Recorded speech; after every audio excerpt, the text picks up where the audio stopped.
Greetings and welcome to the preview of tomorrow night's games, March 15th. Beware the Ides of March. Something's missing. Okay, Akbars are now on the board.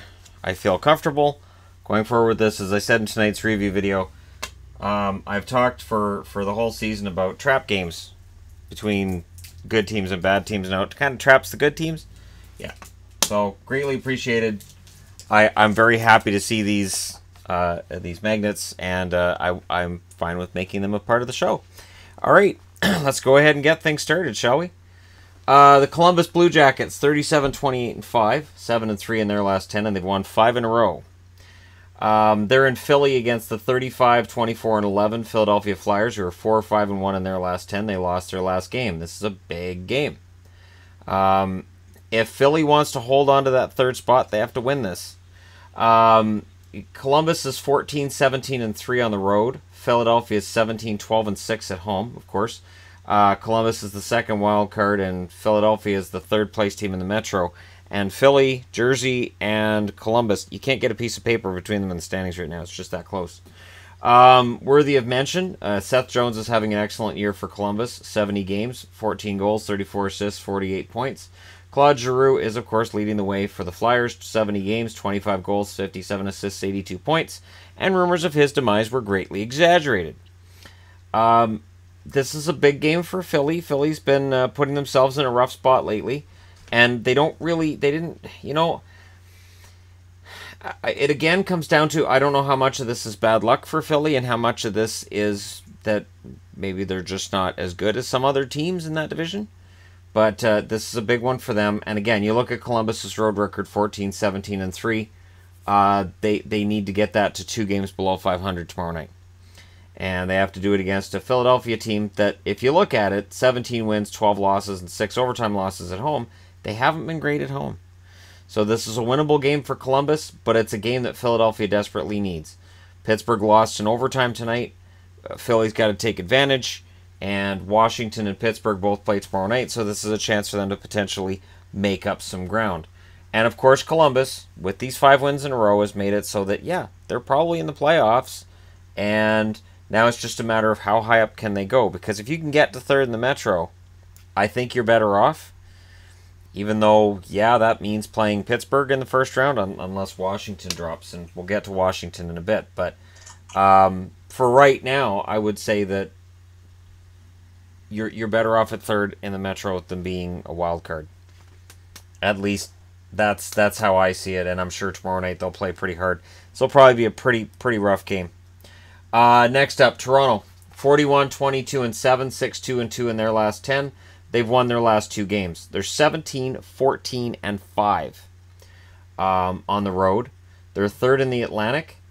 Buffalo is 22-35-12. They're 5-4-1 in their last 10. They lost their last game. They're 10-19-5 at home. They're brutal at home. Buffalo's been getting better. Statistically, Mitch Marner leads the way for the Leafs. 69 games played, 19 goals, 37 assists, 56 points. He is the #1 scorer for the Leafs, and nobody thought that would happen at the start of the year. And I know it's because Austin Matthews is injured, but still, Marner leading the way is kind of fantastic considering the time he spent on the 3rd and 4th line, and that the coach didn't have faith in him, and that there were a lot of fans that said he was overrated, and I've never seen it. I've never backed off on the kid once. And Sam Reinhart, to me, is the story in Buffalo. 69 games played, 17 goals, 21 assists, 38 points, only because his totals have been coming up. He's been playing much better lately. And again, this is a trap game for the Leafs because Buffalo, on the surface, looks like a pretty easy victory. But Buffalo's beaten a lot of pretty good teams over the last month and a half, and Toronto has fallen to them once already this year. So I expect the Leafs to come out and play pretty hard. I haven't heard whether or not Matthews will be back for that game, but we know he's close. And it's got to be kind of torture to Leafs fans waiting and waiting and waiting. But once he comes back, the Leafs will get better. And the good news for Leafs fans is they're pretty much guaranteed third in the Atlantic. They can't really drop below, and they can't really rise above. They're pretty well guaranteed that third place in the Atlantic, and good on them. They've played very well overall this season, and all they have to do is go in and beat Buffalo tomorrow, and they move then to 91 points if they win that one, which would be kind of cool because they're still in a place where they could end up with 100 points this year, and Leafs fans will probably take that and run. Next up, Washington, 39, 23, and 7 overall. They're 5-5 in their last 10, but they've won their last 2. They're 15, 14, and 5 on the road. They're in New York against the 30, 29, and 10 New York Islanders, who are 2, 4, and 4 in their last 10, and they won their last game. Statistically, well, Grubauer is starting tomorrow. They've already guaranteed that, or already announced that. They're first in the Metro. And Backstrom's the guy who stands out for me with the Capitals. Now, I did the video on Ovechkin where I talked about, Backstrom and this and that. And people are like, what about Kuznetsov? Okay, Kuznetsov's putting up good totals this year. What the hell's happened to Backstrom? Backstrom had a fantastic start to the year. Statistically, he was right there with Ovechkin. Remember, Ovechkin had 9 goals his first 2 games. We were ready for 800 goals from him this year. He's really been a letdown from there. No 800 goals. I don't know what happened. But Backstrom statistically has kind of fallen off the map. 68 games played, 17 goals, 34 assists, 51 points. So that's what happens when he's not with Ovechkin then? Or something? Because he usually puts up very solid point totals even when he's not with Ovi. So this is a down year for Backstrom. I would expect him to go back up next year. But it is statistically interesting that he's having a down year while the Capitals are still first in their division. Anders Lee is the interesting one for me with the Islanders because everybody always talks about Bailey. They talk about Barzal. They talk about Tavares. And, oh yeah, Anders Lee, 69 games played, 33 goals, 20 assists, 53 points. But what is there in totals? Lee's been very good this season for the Islanders. The interesting thing to me with the Islanders is that Bailey's dropped now. He's at a point a game, which is still a career year for him. His other numbers have started getting kind of ugly. And just the Islanders in general, their numbers have really dropped over the last month. This was a team that really needed to make the playoffs this year. They're trying to convince Tavares to stick around. If direction of team is going to make him decide whether or not to stick around, this isn't a good start. I'm just throwing that out there. This isn't a good start or a good omen. And barring some huge run at the end of the year here, I don't see them getting in. They got 70 points right now, and 79 is the cutoff, so they're 9 points out. That's why I don't even have up there where they are in the division or how far back they are in the playoffs, because at this point, I think they're out. I think anybody 8 or more points out right now, I think they're done. And the Islanders have been playing for the last month like they feel that they're done. And that makes it tough because, again, they need to keep Tavares. They really do. As dark as things may look, they have to keep Tavares. Next up, Boston. So here we go. It's the first of 4 games between Boston and Florida. This is when Boston and Florida start influencing each other a lot. Boston's 44, 16, and 8. They're 7-3 in their last 10. They won their last game. They're 19, 9, and 4 on the road. Pretty darn good numbers. But Florida's 34, 26, and 7. They're 8-1 and 1 in their last 10. They lost their last game. They're 21, 10, and 3 at home. It's a pretty strong home record. And Boston's second in the Atlantic. Florida's 4 points out of the playoffs with 3 games in hand. Again, because they lost one and Columbus won one, now they're 4 points back with 3 games in hand, and it starts to become a little bit dicey now. Even though they have those games in hand, once you get 4 more points back, it gets tougher to get in there. Marchand is the statistical one to look at because I talked about the heart thing that made some people's heads explode. 54 games, 30 goals, 42 assists, 72 points. As I said, when he's in the Boston lineup, it is a completely different lineup than when he's not in it. Their attack is just, it's impotent without him. Florida. Huberdeau doesn't get talked about a lot. We talk a lot about Barkov. We talk about Trocheck. Dadonov gets a lot of attention. Huberdeau, 67 games, 23 goals, 40 assists, 63 points. He's just quietly having a career year. Nothing to see here. Florida stayed healthy this year, and that's a big part of the reason why they're in contention. But if they want to stay in contention, they have to win this game. They have to beat Boston at home. They have to show they can beat Boston because they got 4 games left against the Bruins. For the Bruins, they only have 3 games left against teams that are not in the playoffs other than these 4 against Florida. So how Boston plays against Florida will directly affect their chances of making the playoffs as well. or not just making the playoffs, but directly affect how well they do in the playoffs. I believe they're important games for Boston. You don't want to lose 4 straight against Florida. I don't care what position you're in. So I'm going to be anxious to see how they do against Florida.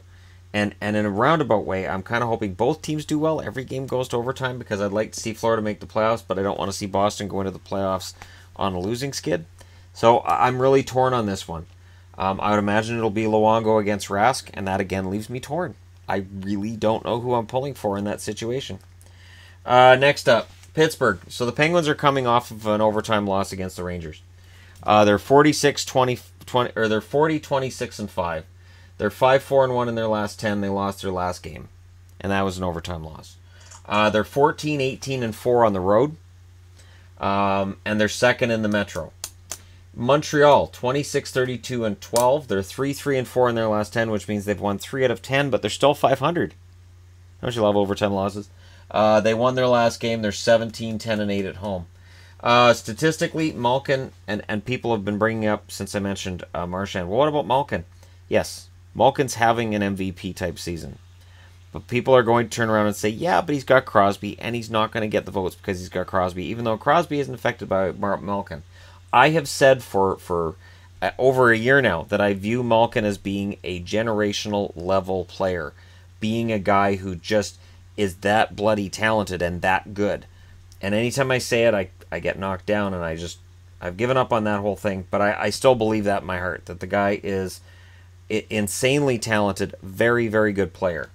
Montreal, the statistical interesting one that stands out to me is Jonathan Drouin. 65 games played, 11 goals, 25 assists, 36 points. Again, it's a trap game, but Drouin's been interesting because, Montreal did bring him in, and there was some expectation that his scoring would pick up, and it really hasn't. And I think there's something to be said about Montreal's ongoing struggle to find that top 6 forward that's going to make that huge difference. Gallagher leads the way in points right now. Gallagher's had an okay season, but if Gallagher's your leading scorer, you're not a playoff team. Unless Carey Price is standing on his head, and right now he's injured, and when he's been in this year, he hasn't been able to stand on his head, likely in part due to injury, but it just underscores the fact that Montreal desperately needs offense. And Drouin was brought in to provide that, and he really hasn't yet. And the idea that, well, he'll develop that and he'll get there in time, I don't know. He's in his 3rd year now. Is this as good as it's going to get? Is 40, 50 points, is that his ceiling, or are we going to see more out of him? Because Montreal needs more out of him. They're paying him money. He's got a big contract. He has to produce. I feel bad for the kid, because the microscope in Montreal can be overwhelming. Same as Vancouver and Ottawa, Toronto, and most Canadian cities. Next up, Chicago. The Blackhawks 30-32-8. They're 5-5 in their last 10. They won their last game. They're 13-17-5 on the road. Winnipeg 41-19-10 overall. They're 6-3-1 in their last 10, but they've lost their last 3. Winnipeg's second in the Central. Chicago's not. Chicago's confirmed that Forsberg's playing in net. I'm sure that won't necessarily make Chicago fans particularly happy. The interesting name for me on the Chicago scoring list is DeBrincat with 70 games played, 22 goals, 20 assists, 42 points. Chicago fans ask often, what do you think of DeBrincat? Very, very good, very useful player who is having a solid rookie season and will get better with time. Winning the Calder doesn't mean you're the best guy in your draft class. Just means you had the best year or draft class. Best of your rookie class. It just means you had the best year out of your rookie class. And some young guys will develop a little bit slower than others. So while DeBrincat's going to end up with probably about 25 goals and about 50 points, which is solid, we're going to see Barzal probably with about 80 points, and that eclipses him. And that means that DeBrincat's not going to get that consideration. But 5 years from now, there's no reason that they wouldn't be putting up the same amount of points. Statistically, Blake Wheeler's the one to look at for Winnipeg. 70 games played, 18 goals, 59 assists, 77 points. For Wheeler, I kind of feel for him because with all the injury issues going on in Winnipeg, that's a lot on his shoulders. and it'll be interesting to see if Winnipeg can get healthy for the playoffs. They should, in all likelihood they do. But then the other problem you have is if you have all these guys out for a while, how's the chemistry going to be in a 7-game series if these guys aren't in sync? Because all it takes is just one loss. You don't have to play badly in a series to lose it. You just need that one bad loss because either your team's not clicking on the ice, some bad luck, something happens, and I do wonder about what's going to happen to Winnipeg in the first round this year. I'll be very curious to see what happens to them in the first round this year because remember, this organization, back to when it was in Atlanta, they've never won a playoff game. So I think taking baby steps is important. Getting to the playoffs and winning a round would be huge. So while there will be some in Winnipeg that if they win a round and lose in the second round will be disappointed, I don't think there'll be any anger. I think Paul Maurice has got himself probably 2 more years as coach based on this season. And I'll be interested to see how they do at home against a game Chicago team that showed a lot of fight against Boston on the weekend. But I don't know how good they are. And that's something I'm curious about with Chicago. Are they going to be able to get back next year? Colorado. The Avalanche currently sitting at 37, 24, and 8. They're 5-1-4 in their last 10. They've won their last 2. 13 wins, 16 losses, 6 overtime losses on the road. They're in against St. Louis. St. Louis is 37, 27, and 5. They're 3-6-1 in their last 10. But St. Louis has also won their last 2 games. St. Louis is 20-14 at home. Right now, the Colorado Avalanche are the second wild card in the West. They fell behind Dallas by a point tonight, but they have 2 games in hand on Dallas. So while they're behind, it's actually a victory for them that Dallas is completely beatable at this point. And St. Louis is 3 points back of the playoffs, so they're trying to claw their way back into this. There's time, but they have to jump past a few teams to get there. McKinnon's the interesting one always for Colorado. 61 games played, 33 goals, 49 assists, 82 points. For my money, he's the MVP if Colorado makes the playoffs. You could tell when he wasn't in the lineup, it definitely affected the team on the ice, and since he's been back, they've been better. The interesting one for me was St. Louis, considering the way that the team has dropped. Braden Shen, 69 games played, 24 goals, 34 assists, 58 points. Considering the first half of the season he put up and how fantastic it looked, Shen's numbers in the second half have to be considered disappointing. But there's a lot of disappointment to go around in St. Louis. And I'm not trying to cast shade on Braden Shen. I'm just pointing out that their attack has been lacking over the second half of the season thus far. And this is a chance for them to really kind of make some of that up. They're playing against a team that they've played the same number of games as. They are not far behind them. They're only 3 points behind them. And they can make it 1 tomorrow night with an overtime or with a regulation win, and 2 if they win it in overtime or a shootout. And of course, they're looking at Dallas, who are only a few points ahead of them too. So this is one of those make or break games for St. Louis. If they lose this one and Colorado wins it, especially if it's regulation, it does make their odds of making the playoffs a lot taller, a lot longer. Because I think St. Louis, if they lose this one tomorrow night, they'll be down to 37-27. They'll be down to 12 games after tomorrow night, and it gets really tough once you're down to around that 10 games left mark to make up space between yourself and the teams ahead of you. All right, next up, Detroit. Oh, this is definitely a trap. The Red Wings are 26-32-11 overall. 2-6-2 in their last 10. They've lost their last 7, so they're itching for a win. They're 13-18-3 on the road. LA's 38-26-6 altogether. They're 5-4-1 in their last 10. They lost their last game. That was against Arizona. It was a pretty good game. They're 18-13-3 at home. They're 3rd in the Pacific. And they're tied with Anaheim. They've got more wins than Anaheim, but they're tied with Anaheim. So LA is in a dogfight, and it's interesting because Anaheim right now is not in the playoffs, but they're tied for 3rd place in their division. That's how tough the West is. Interesting statistically, Franz Nielsen stands out for me with Detroit. 66 games played, 14 goals, 14 assists, 28 points. They wanted so much more out of Nielsen than this. That's crazy. That's a crazy total.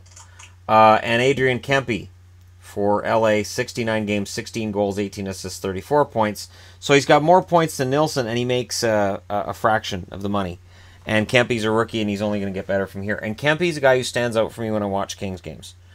Even in games where he doesn't necessarily score, he still stands out to me as a very, very solid player, and I really like his game. Detroit comes in just in full retreat from any kind of contention for anything other than we want the #1 pick.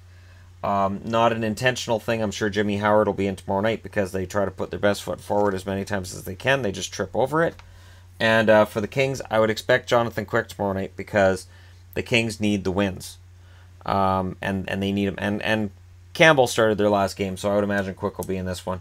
And it'll be an interesting one for sure. I mean, LA should win this one going away. This should be like a 5-1 win for LA based on the way the teams are playing. But again, never underestimate Admiral Akbar. Never. It's a bad idea to underestimate him. Except in Last Jedi. Not to spoil anything, but don't. Yeah, that he should have known to get out of there. Nashville, 45-14-10. They're at 100 points. They're 9-0-1 in their last 10. They won their last game, and they look damn sexy right now for a Stanley Cup win, don't they? They're in Arizona against the 23-35-11 Arizona Coyotes. They're 6-3-1 in their last 10. They've won their last 2. The road record for Nashville is very good, 27-6. 20 wins, 7 losses, 6 overtime losses. Arizona's got 14 wins, 18 losses, 4 overtime losses at home. So why don't I have an Admiral Akbar under Arizona? Because everybody knows Arizona's playing well. They may be 30th overall. They have passed Buffalo, but everybody knows they're playing very well right now, and there's a lot of pride on the line every time they go out on the ice. Stepan is an interesting one for Arizona. 69 games played, 12 goals, 32 assists, 44 points. When he's not on the score sheet, he's still solid. There may be a decent foundation in Arizona going into next year. We may see an Arizona team next year that makes the playoffs. They could very well do next season what Colorado did this year, jumping into the playoffs from nowhere near them. For Nashville, the interesting statistical number for me is Ryan Johansson, 66 games, 11 goals, 34 assists, 45 points. And I mentioned it, and I've mentioned this before, and I've got flack for it before. Johansson always seems like a guy who should score more goals than he does. He always seems like a guy who has all this offensive talent and he should score more points than he does. And I'm always underwhelmed by his totals. I always find that for the amount of money he makes, that his totals are underwhelming. Look, Nashville knows exactly what they're doing. They've got 100 points. They've won 10 of their last 11. Or 11 of their last 12 actually. They're playing some insanely solid hockey right now, and he's a part of that. I'm just saying I'm surprised at his offensive totals not being higher.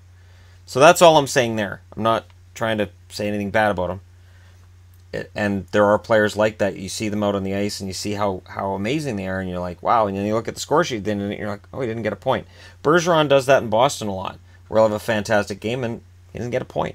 But hey, there's your 9 games for tomorrow night. Let me know which ones you're most interested in seeing. Hit like and subscribe if you're browsing your way through. You're just happening upon this video. And thank you so much for watching. I'll talk to you again soon.